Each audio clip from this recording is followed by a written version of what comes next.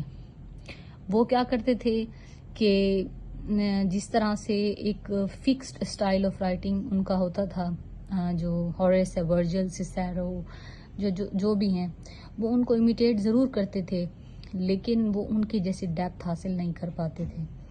تو اسی لیے ہم یہ کہہ سکتے ہیں کہ وہ جو اسپرٹ ہے وہ لیک کرتا ہے ان رائٹرز کے اندر، جو کہ ان کلاسیکل رائٹرز کے اندر تھا.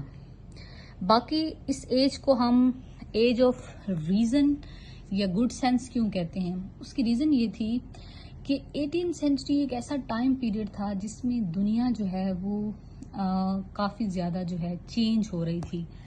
ڈسکوریز جو ہیں وہ ہو رہی تھیں. سب سے پہلے جو ہے سائنس کے اندر امپیریسزم کا میتھڈ آ گیا تھا.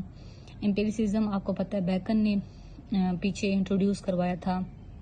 آبزرویشن اینڈ دین آپ انالیسس کریں، آپ تجربہ کریں، پھر آپ نالج جو ہے ایکسٹریکٹ کریں اپنی ایکسپیرینسز کے تھرو، اپنے تجربات کے تھرو. تو اس طرح سے ریزن جو ہے وہ for the first time introduce کروائی گئی اس ٹائم پیریڈ کے اندر. اور آدمی اس سے پہلے جو فیتھ کے تھرو جو ہے، جس کی ڈیسٹنی جو ہے وہ چل رہی تھی، وہ اب ریزنز کے تھرو جو ہے وہ کامن سینس کے تھرو جو ہے وہ کام کرنے لگا. اور اسی طرح سے لٹریچر کے اندر بھی اگر ہم دیکھیں تو جو رولز ہیں رائٹنگ کے اندر، وہ بھی ایک سائنس کی طرح فکسڈ رولز جو ہیں رائٹرز وہ فالو کرنے لگے کہ ایک فکسڈ اسٹائل آف رائٹنگ، ایک نیرو اسٹائل آف رائٹنگ. اگرچہ پیچھے بھی ڈرائیڈن جو ہے وہ ہیروئک کپلٹ کا یوز کر رہا تھا، ایک ان سب لوگوں نے جو ہے اس اسٹائل کو جو ہے مزید پرفیکٹ کیا. کیسے؟ ہیروئک کپلٹ کو پرفیکٹ کر کے. تو اسٹائل جو ہے وہ کافی نیرو تھا ان کا. آپ جو دل میں آئے وہ نہیں لکھ سکتے تھے، بلکہ آپ کو رائٹنگ کے اندر بھی ایک سائنٹیفک فکسڈ اسٹائل جو ہے ہیروئک کپلٹ کی شکل میں وہ آپ امیٹیٹ کرتے تھے. دوسرا اس ایج کی جو ایک خاص بات ہے وہ یہ ہے کہ اس ایج کے اندر جو ہے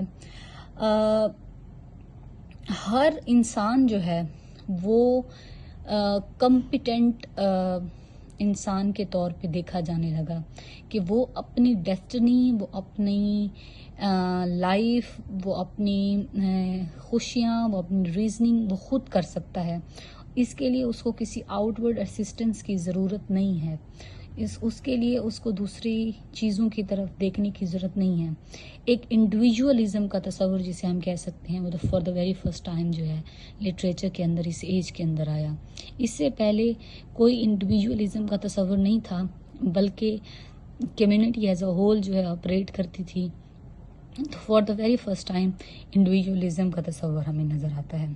لٹریچر کے اندر اگر ہم دیکھیں تو ہمیں یہ نظر آتا ہے کہ جو یونراز ہیں جتنے بھی لٹریچر کی، ان میں سب سے زیادہ پرومیننس جو ملی وہ پروز کو ملی. پروز کو کیوں ملی؟ کیونکہ اس ٹائم پیریڈ کے اندر آپ کو پتہ ہے پاپ لکھ رہا تھا، اس نے بڑے ایسیز لکھے جس میں اس نے human understanding, human mind, human فلسفی کے اوپر بات کی، آدمی کے نفسیات کے اوپر، ان ساری چیزوں کے اوپر جو ہے بات کی. اس کے علاوہ روسو جو ہے وہ لکھ رہا تھا، اس نے جو ہے اپنی پولیٹیکل فلسفیز دیں. اسی طرح سے اس ٹائم پیریڈ کے اندر جو ہے اس سے پہلے بیکن لکھ چکا تھا. اب جو ہے ایڈیسن، انہوں نے اپنے کچھ جو پیریوڈیکلز ہیں، اسپیکٹیٹر ہے اس طرح کے، اس میں لکھنا سٹارٹ کیا. اور سوئفٹ کو دیکھیں تو وہ جو ہے اس نے سب سے امپورٹنٹ ایک سٹائر لکھا اس ٹائم پہ جس کو دا گلیور ٹریولز کہتے ہیں. اس میں اس نے ہیومن پالیٹکس، ہیومن انڈرسٹینڈنگ، ان چیزوں کے اوپر بات کی. اور اسی طرح سے جو ہے فیلڈنگز جو ہیں، فیلڈنگ اور جو رچرڈسن ہے، اس نے for the very first time ایک نیو ژانرا جو ہے وہ لٹریچر کے اندر انٹروڈیوس کروایا جسے ہم ناول کہتے ہیں. اگرچہ ہم اس کو ناول کی ایک پرفیکٹ فارم نہیں کہہ سکتے، وہ آہستہ آہستہ آگے جو ہے وہ آتی ہے، لیکن یہ ناول کے ژانرا کا سٹارٹ تھا جو اس سینچری کے اندر ہوا. لیکن ان ساری چیزوں کے باوجود ایک چیز ہمیں مد نظر رکھنی چاہیے کہ یہ جتنے بھی رائٹرز لکھ رہے تھے ان میں سارے جو ہیں وہ آرٹیفیشل سٹائل کے اندر لکھ رہے تھے. ان کے سٹائل کے اندر وٹ تھی, ان کے سٹائل میں سٹائر تھا, اور یہ ایک اپنی انر انسپریشن کے تھرو نہیں لکھ رہے تھے بلکہ ایک دوسرے کی اپوننٹ کے طور پہ لکھ رہے تھے.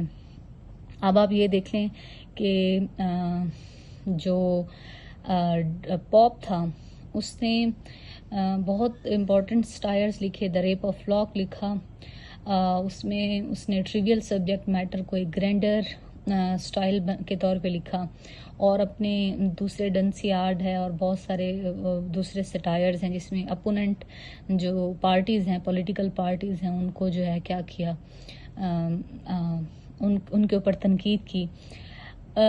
ناول کے اندر بھی ہم دیکھتے ہیں کہ فیلڈنگ جو ہے وہ رچرڈسن کے ناول کی جو ہے وہ پیروڈی کرتا ہے. پامیلا اور شامیلا کی جو ایک پیروڈی ہے وہ ہمیں نظر آتی ہے. تو اگرچہ اس ٹائم پیریڈ کے اندر ہمیں ریئلزم اور پریسیژن نظر آتا ہے لٹریچر کے اندر, ناول کے اندر, پوئٹری, ہر چیز کے اندر, لیکن جو ایک انر ڈیپتھ ہے وہ ہمیں نظر نہیں آتی. وائی؟ بیکاز پولیٹیکل اسٹرائف جو ہے وہ اتنا زیادہ تھا اس ٹائم پیریڈ کے اندر. جو دو پارٹیز آپریٹ کر رہی تھیں, ٹوریز اور وگز, ان کے ڈفرینسز کی وجہ سے جو رائٹنگ تھی اس میں بھی ہمیں جو ہے وٹ اور سٹائر نظر آتا ہے. Thank you.